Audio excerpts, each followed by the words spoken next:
Assalamualaikum warahmatullahi wabarakatuh. Perkenalkan, nama saya Zuinatul Munadhiro, NIM H76218048.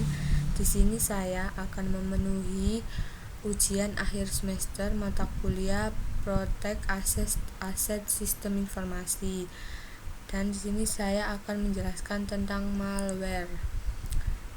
Istilah malware atau malicious software yaitu kode yang diciptakan oleh seseorang dengan tujuan jahat untuk merugikan orang lain.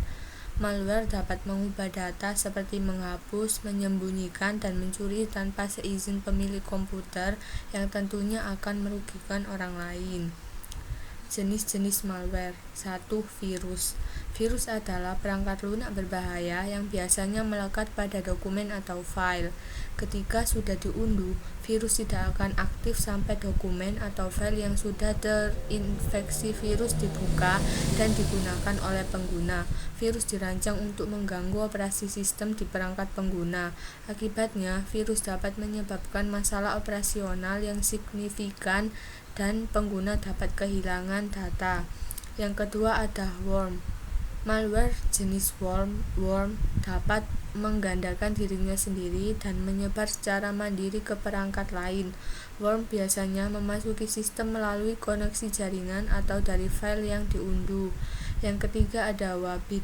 Diprogram untuk memakan sumber daya yang banyak pada sebuah sistem operasi, menjadikan malware wabit mampu membuat komputer menjadi lambat. Wabit merusak komputer lokal dengan cara menggandakan dirinya secara terus-menerus. Yang keempat ada keylogger. Jika malware ini telah terinstall di komputer, apa yang kita tekan di keyboard semua bakal terekam. Diprogram lebih mirip mata-mata. Segala informasi penting bisa kebobolan seperti username, password, dan informasi lainnya.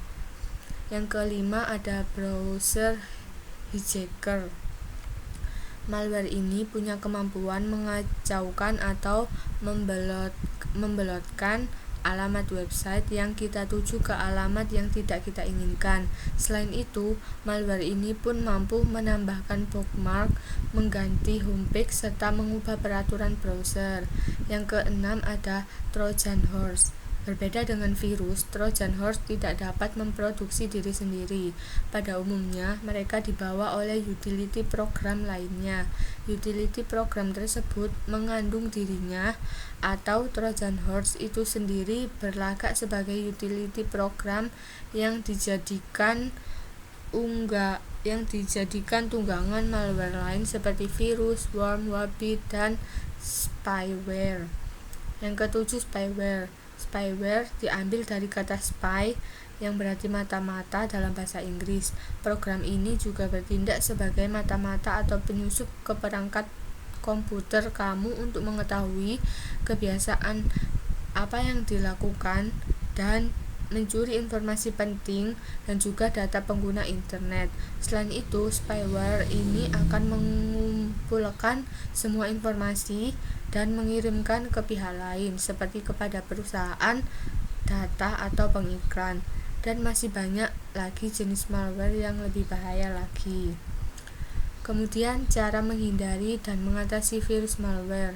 Mengingat bahaya yang ditimbulkan oleh malware ini, maka kita sebagai pengguna komputer dan internet sudah selayaknya mengetahui cara untuk mencegah agar malware tidak menginfeksi komputer kita. Berikut beberapa tips untuk bisa kita lakukan agar komputer terhindar dari serangan malware, yaitu hindari menggunakan program bajakan, crack, atau nullet. Kemudian selalu update sistem operasi, software aplikasi, dan browser yang kita gunakan. Kemudian pasang antivirus misalnya Avast, Kaspersky, Norton, dan sebagainya, dan pastikan juga selalu diupdate. Kemudian mengaktifkan firewall Windows kalau dirasa masih kurang bisa menggunakan Zone Alarm, Free Firewall. Kemudian menghindari membuka website yang menyediakan software bajakan, crack, keygen, website 17+ dan sebagainya.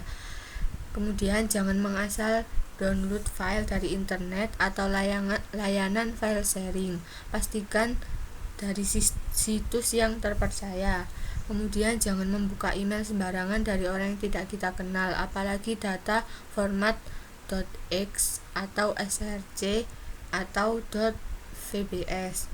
Kemudian dalam membuat password gunakan kombinasi huruf, angka, dan karakter unik seperti tanda baca dan sebagainya.